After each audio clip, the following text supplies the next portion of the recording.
So I've just returned from a unsuccessful goose hunt, and could have been the snow, could have been the temps, could have been that there was still a lot of water exposure, but majority of the geese were out in the water. And a couple floating decoys, as well as plenty of other shells and 3Ds and silhouettes that were on land. Between my inability to use a goose call and calling goose properly, I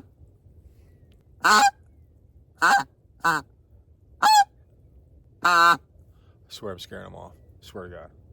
I suck at goose calling. Today just wasn't cooperating.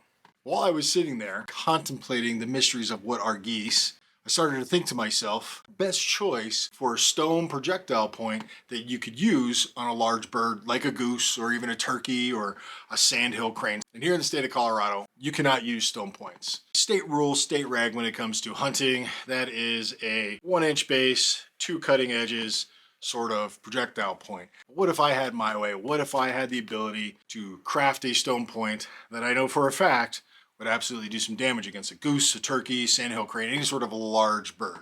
Because like many hunters, as you're sitting in some sort of deer stand or, hunting blind, your mind starts to wander. He starts to think. Every time my mind wanders, I instantly go to flintnapping. Sometimes I like to flintnap in my head. I envision a piece of stone and the tools I'm going to be using, and I start taking it apart. So let's make the most optimal bird hunting point.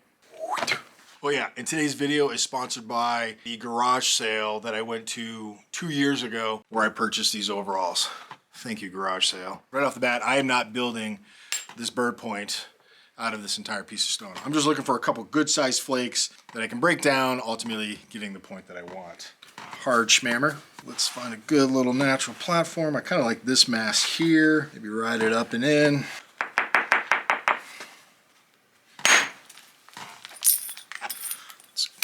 Good flake. I like that one. Let's go that way. Good flake. Long tap and see if we can ride it right up into here. Oh, a little short. Still not bad. A little more umped on it. Would have got the rest of it, but still a good working flake. Couple great flakes that will definitely build a hardy projectile point for that optimal bird point. Let's just trim real thin.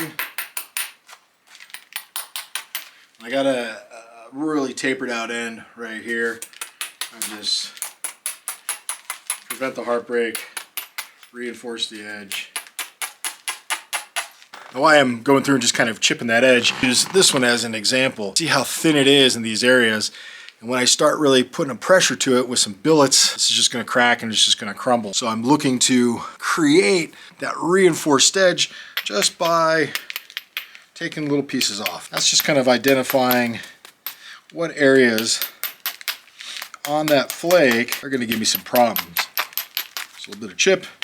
Now that right there is a good little flake that I can use to make that projectile point. I'm going to go to the billets, thin it out, shape it, and then we'll be good to go. This might fold and break just because there's a little bit of a lip. Bingo. Called it. Great little projectile point. Let's go there. A little tap. A little more tap. As I hit it, this is all going uphill and it terminates halfway. This is all lower. This is all higher. It's hard for the shockwave to travel uphill. That's where I need to come to this side and really start reducing this mass so I can avoid a lot of those early terminations because of that uphill rise. Nope, perfect.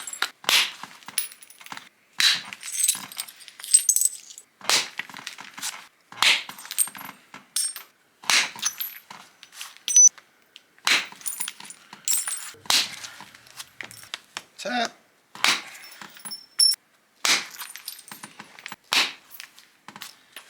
Gotta hit that one right.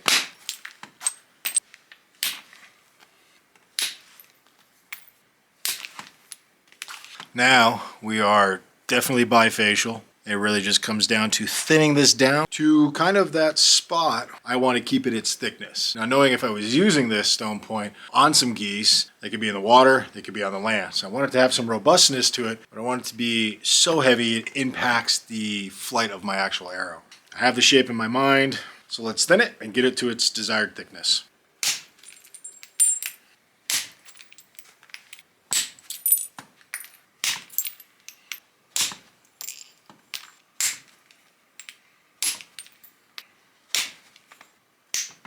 You're onto the pressure flaking phase.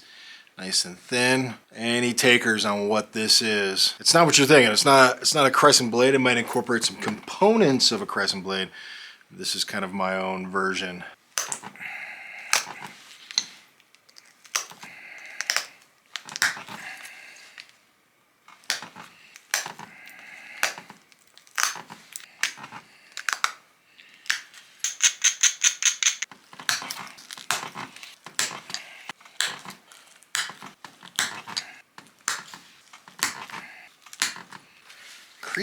Creaky chair. This little thin guy in the braid.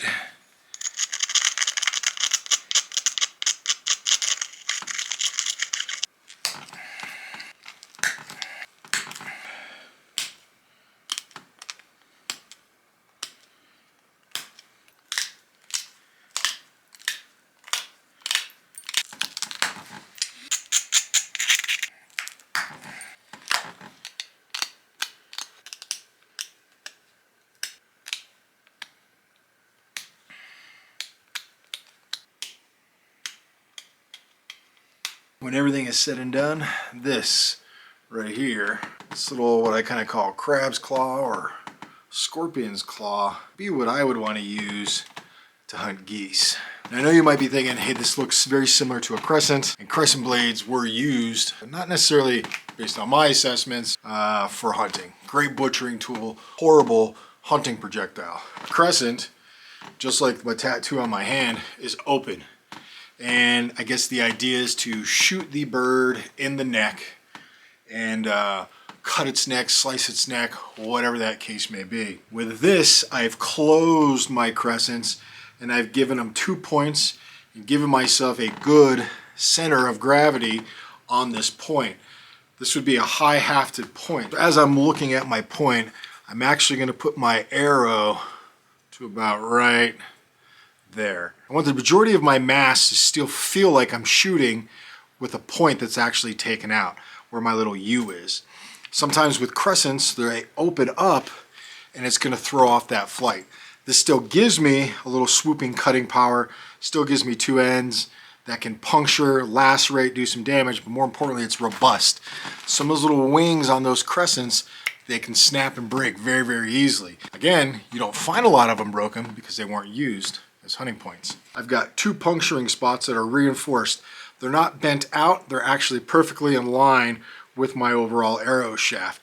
When we look at a bird's wing, we have all the bird feathers and we have a lot of those quills. With this point, I can punch through those quills, more importantly, cut through those quills. Force in my hand. And that's gonna blow through. This gives me mass, it gives me cutting on the outsides, the insides, as well as 2 puncture points. I don't necessarily need to go for the neck. I can aim, and as we look at my goose decoy, I'm aiming for right here. If I was to take this sort of projectile point and variations of sizes, allows me to break through those quills, make entry into that animal, and completely kill it, lead to a quicker bleed out, and I've got a meal. I think if I was able to hunt with stone points, I'd create a whole bunch of these in different sizes, maybe even for some ducks, definitely for some geese and turkey, variety of materials. My personal opinion, I think it'd get the job done. That's all I got. Wish me luck in my future goose hunting and appreciate you watching.